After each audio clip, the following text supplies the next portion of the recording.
Sénégal. Sénégal Web, c'est le Sénégal dans le web. jox leen xibaar yu wér te wóor ci anam yu gaaw ñu seet ko seetaanal ko Sénégal Web, c'est le Sénégal dans le web. maa ngi tudd Cheikh Mbacké Cissé Gaïndé Fatma nekk technicien supérieur d'horticulture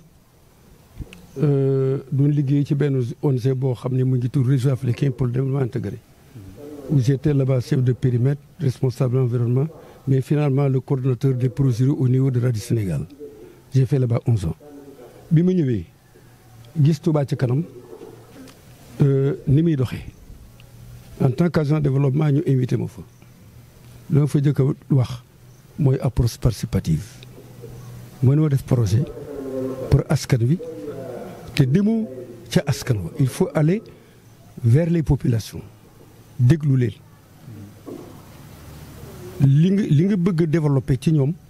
da ngay def li ñuy wax exposé ma di ko wooyee réflexion avant l'action nga ànd ak ñoom ñu wax idée projet bi dafa war a jóge ci population bi mais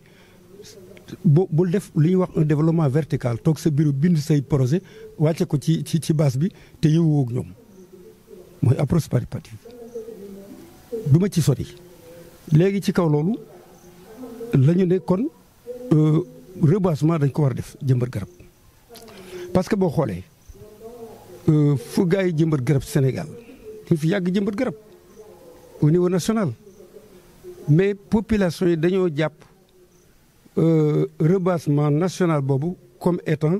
le patrimoine de l'État parce que boo jëmbatee sa garab nga am sa déem wala nga sa buy ñu fekk la ca marché ba ne la da ngay fay ana permis de xawma lan yu mel noonu moo tax décentralisation bu mu ñëwee ñu ne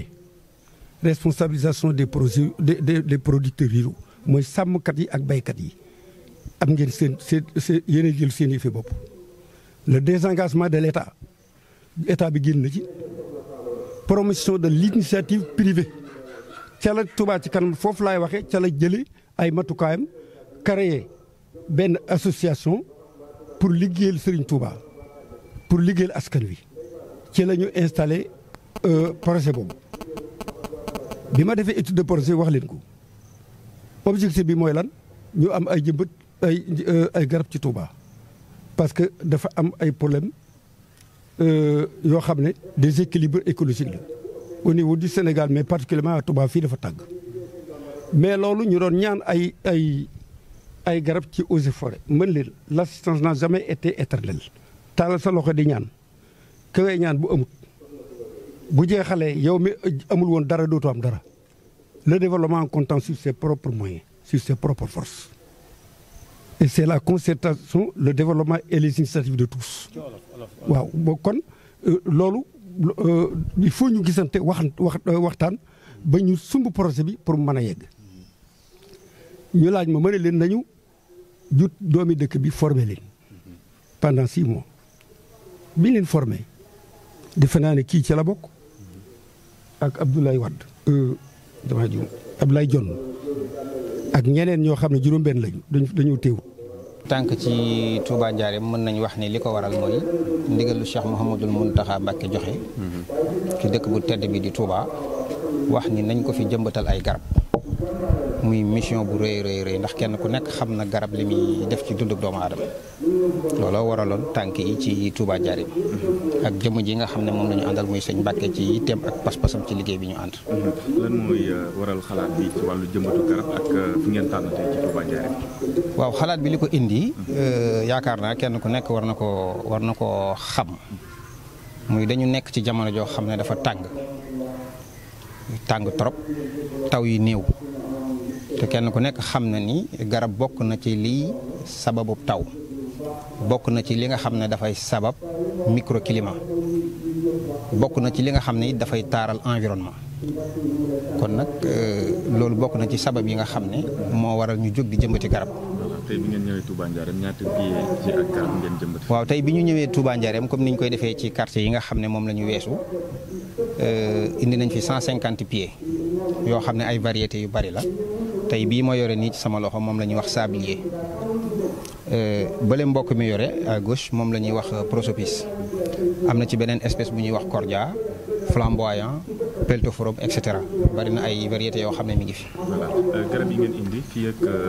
diir bi ñaata askan bi maanaam mën a gis njariñ bi tàmbali gis njariñ. waaw garab yi xam nga dafay dépendre aussi ci espèce bi garab bu ci nekk ak ni muy màggee waaye ñun yàlla dogal na espèces yi aussi bi ñu koy choisir dañu xool espèces yoo xam ne d'abord gaaw na màgg résistant na surtout ci dëkk bi nga xam ne moom lañ nekk rawatina ak suuf si nga xam ne dafa bëri ay comme li ñuy wax max surtout peltophorum bi comme bii ñu jàkkaarloo tey jii sablier bi aussi résistant na donc dañu choisir garab yoo xam ne boo ñëwee dafay am résistance nangu na suuf si ñeme na coono ndax am na garab yoo xam ne boo ko déplacé dafay gaaw a stressé wu màggam aussi dafay yéex donc ñun dañu sukkandiku ci loolu ba xool ko def ci étude gis ni garab yi bu ñu ko indee dina gaaw màgg ci dëkk bi te pratiquement boo xoolee fii au niveau de Touba garab yi daf fi nangu. moo taxoon ñu choisir garab yooyu. voilà ñu gis ne jëmbatum garab mi surtout fii nii xëy na toppatoo bi lan ngay wax askan bi te xëy na loolu moom moo ci gën a jafe. waaw toppatoo bi de moom yaakaar na jafe na jafewul kenn ku nekk boo yore benn garab jàppal ni moog doom ji nga yor ñooyam rek ndax gone bu juddoo dafa am lu muy laaj d'abord avant muy yegg ci ñaari at. di yegg ci juróom-ñaari at di yegg ci ñaar fukki at ak benn comme ni ko sëñ Chouaïb bu waxoon juróom-ñaari at 18 ans 21 ans étape bu ci nekk garab gi dafa am lu muy laaj étape bu ci nekk doomu aadama yi dafa am lu muy laaj donc garab gi il faut nga di ko gunge d'abord boo ko jëmbatee di ko suxat ci ndox tôt le matin tard le soir ndax boo ko jëmbatee ci naaj bu tàng lam waroon a jël ci ndox naaj bi daf koy jël par évapotranspiration da koy évaporer mu dem. donc li ci toppit mooy garab gi boo ko jëmbatee ba pare faaw nga ut lu ko aar ñàkk ko ba nga xam ne xale yi duñ ko mën a yàq bëy yi aussi duñ ko mën a yàq. Sénégal web c'est le Sénégal dans le web jox leen xibaar yu wér te wóor ci anam yu gaaw ñu seet ko seetatal ko Sénégal web c'est le Sénégal dans le web.